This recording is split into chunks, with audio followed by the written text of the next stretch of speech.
Эрдэнэт дуу үжгийн чуулгын дууч Монгол Улсын соёлын тэргүүний ажилтан Ариун Эрдэнэ анхны бие даасан уран бүтээлийн Ингэрийн цэцэг тоглолтоо олон улсын эмэгтэйчүүдийн баярыг тохиолдуулан 3 сарын 8-нд Уурхачны соёлын ордонд тоглох гэж байна.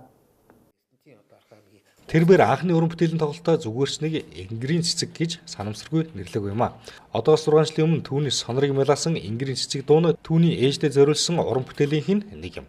Энэ удаад тэрбээр уран бүтээлийн тоглолт дээр энэ дууга охинтойгоо хамтран дуулж үзэгчдэд бэлэг барих бөгөөд түүний уран бүтээлийн тоглолт үзэгчдийн хувьд гинтийн бэлгээр дүүрэн байх гинэ.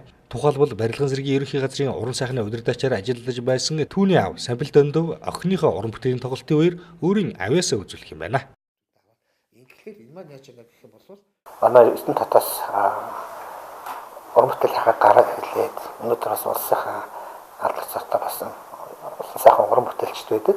За өнөөдөр бас яг бидний энэ цаг үед Монгол Улсын соёлын тэргүүний ажилтан Самбил Дөндөвийн Ариун Эрдэнэ хэмээх дуучин маань Ингэрийн цэцэг хэмээх анхны бие даасан тоглолтоо энэ 3 сарын 8-нд тоглохоор бэлтгэл ажиллагаа явж байна.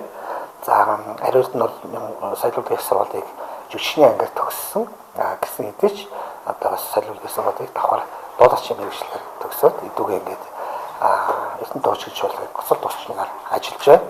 За манай дуучны хамгийн гол онцлог маань юу вэ гэх юм бол дууг бас хэсэг амилруулах энэ тоглолттой ялангуяа бол одоо манай Монголын урлагийн тавцанд фольк дуурийг манай санаас нь зохион байгуулахад одоо үнэтэй хувь нэмэр оруулсан. Ингэрийн цэцэг хэмээх энэ тайлбар тоглолтын дээр бүх одоо ээжүүдтэй дуун цацал өргөх мөн одоо энэ арга хэмжээний үеэрээ өөрийнхөө ээжд бас дуун юм сайхан юм сурах босгож байгаа гэдэг бас болох нь таатай гэж бодож байна. Монгол Улсын соёлын тэргүүний ажилтан дуучин Ариун Эрдэнэийг эрдэмтчүүд бид сайн дуучин гэхээс гадна сайн жүжигчин гэдгээр нь илүүтэй мэднэ.